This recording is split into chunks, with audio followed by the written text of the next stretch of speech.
بسم الله الرحمن الرحيم. اللهم صل وسلم وبارك على سيدنا محمد وعلى آله وصحبه أجمعين. أهلا بكم يا حبايبي في قناتي توأم روحي حبيبتي بوسي. النهاردة بعمل لكم وصفة أنا أول مرة أجربها، بس كان نفسي صراحة أجربها من زمان. هشوفها بقى معاكم هتنجح ولا مش هتنجح. أنا معايا هعمل الخميرة البيرة، هعمل قالب الخميرة. طبعا المفروض لو نجح هيبقى مكونات من البيت، يعني بأسعار ضئيلة جدا، من غير يعني يعتبر مصاريف. انا معايا دي معلقة عسل كبيرة، هي حوالي يعني معلقة ونص كده، مش مشكلة يعني ايه، بس ما تكتريش برضو فيها العسل، هي معلقة واحدة. هي طالعة اخر حاجة في البرطمان، طلعوا حوالي معلقة ونص كده كبار. طلعت مسكرة شوية بس كويسة برضو. يبقى معايا في المقادير معلقة عسل ونص كوباية مية، خفتها بقى بيها كده. دي نص كوباية مية من المج اللي موجود في كل البيوت المصرية يعني. خفتهم بقى كده بالمية بالعسل لحد ما لونه كده فتح، وبقى ايه لونه إيه العسل الفاتح ده.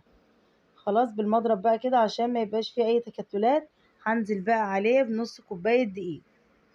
دي كوباية انا هاخد نصها، بس نص كوباية دقيق.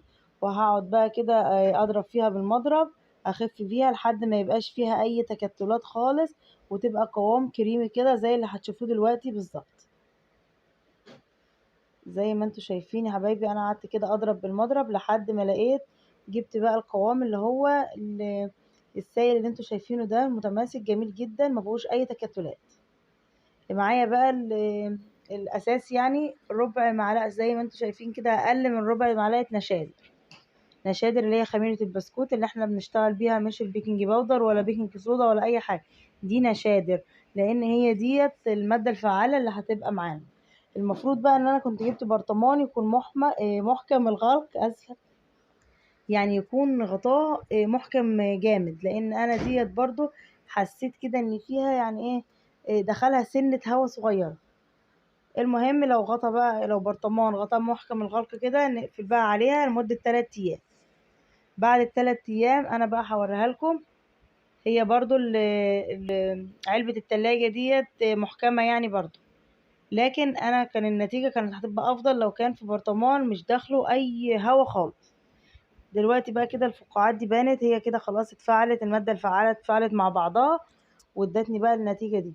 معايا كوباية ونص من النشا.